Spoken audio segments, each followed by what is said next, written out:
Hi, church. I hope you guys are enjoying the plagues. I mean, to go with the coronavirus and the state being on fire, I don't know if you've got this in your homes, but the Krayer-White household is being overrun with ants.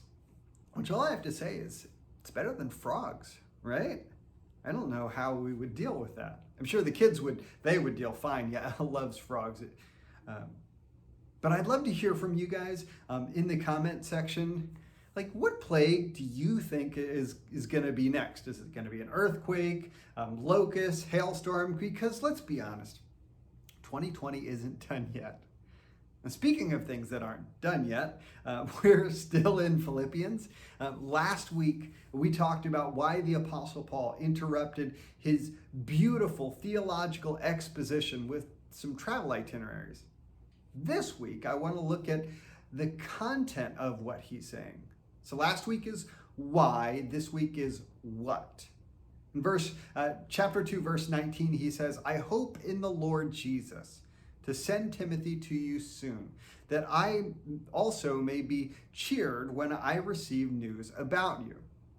If you're not a big Bible reader, Timothy is Paul's younger apprentice. While on his second missionary journey, Paul found himself in a place called Lystra, which today would be in modern Turkey. While there, we're told in Acts chapter 16 that Paul encountered a young man named Timothy, who all of the believers in Lystra spoke well of.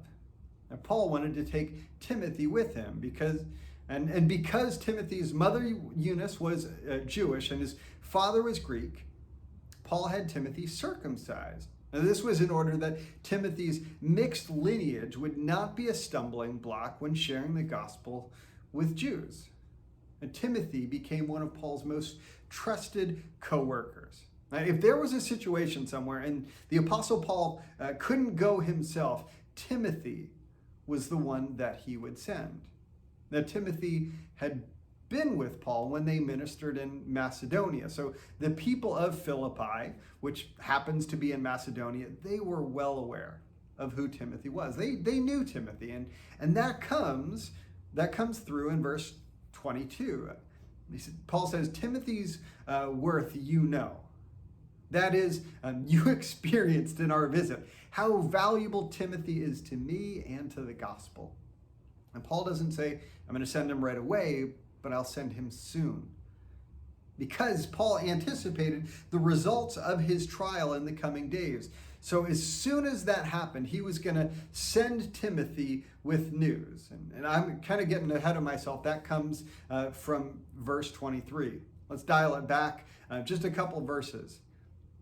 I tell you, I was so challenged by what Paul says in verses 20 and 21. He says, I have no one like him who will be genuinely concerned for your welfare. All of them are seeking their own interests, not those of Jesus Christ. And what is Timothy's primary gift? And Paul doesn't mention him as a charismatic leader. In fact, in Paul's own letters to Timothy, it seems like Paul is encouraging Timothy to step up, be a little more bold in the spirit. It says nothing here about Timothy's capacity as a teacher.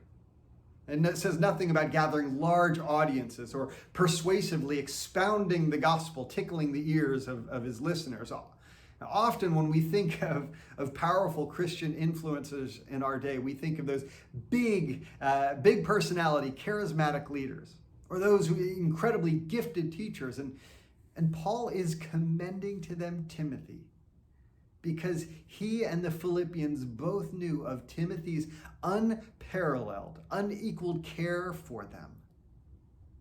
And notice the connection that Paul makes. In Timothy's commitment to seek the welfare, to seek the interest of others rather than his own, he's actually seeking Christ's interests. It's Christ's desire, his interest for us, that we put others' interests ahead of our own. Now that sounds familiar. Where did that come from? Oh, right. It's what Paul said in Philippians 2:4. Let each of you look not only to his own interest, but also to the interest of others. It's the very thing that Christ demonstrated when he did not consider equality with God something to be grasped, but took the form of a servant.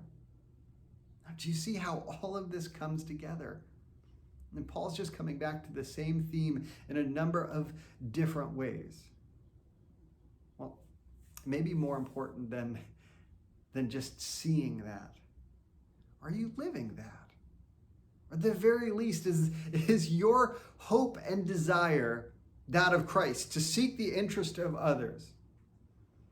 Are you placing Christ's desire first in your life? I pray that that's the direction that we're moving as the Spirit transforms us and makes us more like Christ. I pray to that end for you this week. Grace and peace, church.